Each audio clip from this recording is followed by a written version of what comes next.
बिगाड़ा। 3 बहुओं के रवैये से सासू माँ बहुत परेशान थी। दरअसल बात ये थी कि तीनों बहुओं में किसी बात को लेकर अनबन हो गई थी। तब से ही तीनों एक दूसरे से मुंह फुलाए रहती थी। ना कोई सीधे मुंह किसी से बात करती, ना किसी का कहना मानती। पड़ोसी भी इस बात को जानते थे और जाने कैसे कैसे बातें भी करते। इसीलिए सासू माँ ने तीनों बहुओं को तुरंत अपने कमरे में बुलाया। मैं कई दिनों से देख रही हूँ, तुम तीनों अलग अलग सारे काम कर रही हो। ये सब नहीं चलेगा, तीनों को मिलकर ही काम करना पड़ेगा। सास की बात सुनकर एकदम से बड़ी बहू बोल उठती है। नहीं मम्मी जी, मैं इन दोनों के साथ कुछ नहीं कर सकती। मैं इस घर की बड़ी बहू हूँ, फिर भी ये मेरा कहना बिल्कुल भी नहीं मानती। अरे जेठानी जी, जानबूझकर मुझे डबल काम करवाती है आप। और छोटी मुझसे टेढ़े मुंह ही बात करती है। इन दोनों के बीच हमेशा सैंडविच बन जाती है मेरी, और मैं हमेशा आलू की तरह बीच में मसली जाती हूँ। मम्मी जी, इन दोनों को लगता है कि मैं छोटी हूँ तो इनके पैरों तले दब जाऊंगी, लेकिन नहीं, मेरा भी उतना ही अधिकार है जितना इन दोनों का है। बड़ी आई दोनों मेरी चुगली करने के लिए, मुझे क्या कम समझ रखा है। तीनों बहू एक दूसरे से बहस करने लगती है और सास दोबारा ये देखकर टेंशन में आ जाती है और सबसे कहती है, चुप हो जाओ, अब से तुम तीनों सारे काम एक साथ करोगी। आंख बंद करके एक दूसरे की बात सुनोगी।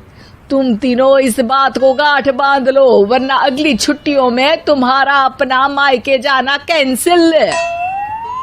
सास की बातें सुनकर डर के मारे तीनों हामी भर देती हैं।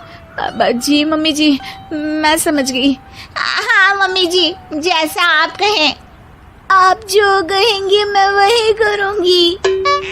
तीनों बहू सास की बात को गांठ बांध लेती है और वादा करती है कि अब से सारे काम वो तीनों एक साथ मिलकर ही करेंगी। ये सब देखकर सास खुश हो जाती है और वहाँ से चली जाती है। नीचे जाकर वो देखती है कि घर में शर्मा जी आए हुए होते हैं। सास जोर से आवाज लगाकर कहती है, अरे बहू, जरा चाय बनाकर तो लाना, शर्मा जी आए हैं।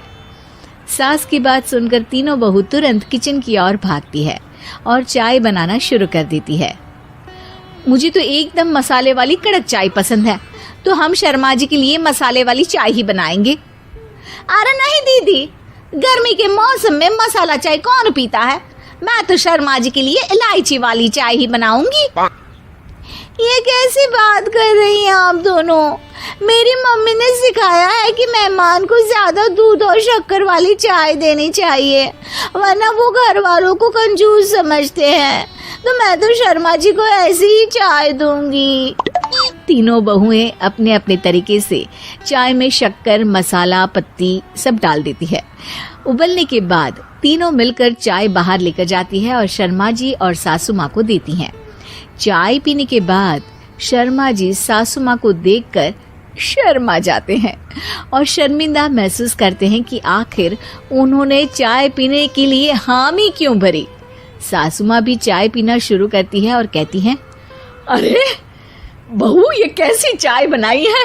चाय है या मीठे दूध की बासुंदी? हाँ, चाय अच्छी नहीं लगी क्या? कोई बात नहीं, हम पराठा बनाकर लाते हैं। चलो चलो अंदर। हाँ हाँ चलो, हाँ आती हूँ मैं भी। नहीं नहीं, मेरा पेट चाय ने ही चौपट कर दिया, वही काफी है।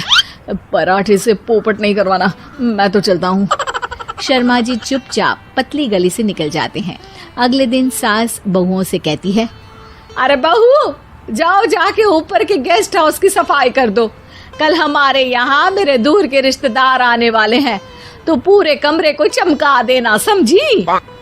तीनों बहू सास की बात को मानकर ऊपर सफाई करने चली जाती हैं और तीनों कमरे की सफाई चालू कर देती है। बड़ी बहू मकड़ी के जाले साफ करती है, तो बीच वाली झाड़ू लगाना और छोटी वाली सर्फ डालकर जमीन धोना शुरू कर देती है। अरे दीदी, जेठानी जी, अभी मैंने पूरी फर्श धोई और आप फिर से धूल नीचे गिरा रही हैं। और मछली जेठानी जी, आप बिना झाड़ू की धूल यहाँ छटक रही हैं। अरे तीनों को साफ करना है, एक साथ सफाई करते हैं ना। अरे वही तो, हम साथ साथ हैं, घर साफ साफ है।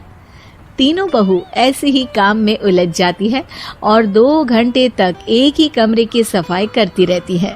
बहुत देर से अपनी बहुओं को ना देखने के कारण सास ऊपर कमरे में उन्हें देखने जाती है, लेकिन कमरे में घुसते ही वो गीली फर्श पर फिसलने के कारण नीचे गिर जाती है।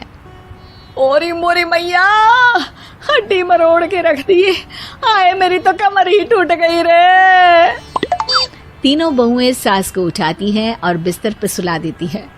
अरे मेरे हाथ पैर दर्द कर रहे हैं, दबा दो, आराम मिलेगा। हाँ जी माँ जी। अरे जी माँ जी, जी माँ जी। और तीनों बहुएं एक साथ सास के हाथ को दबाना शुरू कर देती हैं। माँ की तो चीख ही निकल जाती है और नतीजा ये होता है कि सास के बचे हुए शरीर में भी दर्द उठ जाता है। हाय राम, ये क्या कर दिया तुम तीनों ने। अरे मेरी तो किस्मत ही फूटी है कि तुम जैसी बहुएं मुझे मिली। हे भगवान, पूरे शरीर में दर्द बढ़ गया है। अब तो पता नहीं कि चल भी पाऊंगी या नहीं। माफ करो, मुझे गलती हो गई मुझसे कि तुम तीनों को एक साथ काम करने के लिए बोला। सोचा था तीनों मिलके अच्छे से काम करेगी, लेकिन बड़े बुजुर्ग सही कहते थे कि 3 तिगाड़ा काम बिगाड़ा। तुम लोगों ने ये बात ना आज साबित करके दिखा दी। तुम तीनों को तो समझाना यानी मानो भैंस के आगे भी न बजाना है। तुम्हें अकेले अकेले काम करना है ना, तो अब से तुम अकेले ही अपना अपना काम करो। तीनों बहुएं वहां से जाने लगती है। अरे कहाँ जा रही हो? आप ही ने तो कहा कि अपना अपना काम करो, तो मुझे मुल्तानी मिट्टी लगानी है। अरे मुझे भी तो नेल पॉलिश लगानी है, मुझे ना मेहंदी लगानी है। सास अपना सर पीट लेती है और कहती है, अरे मुझे भी लगाना है कुछ। क्या माँ जी? क्या माँ जी? क्या माँ जी? तुम्हारे घर वालों को फोन तुम्हारी हरकतें बताने के लिए।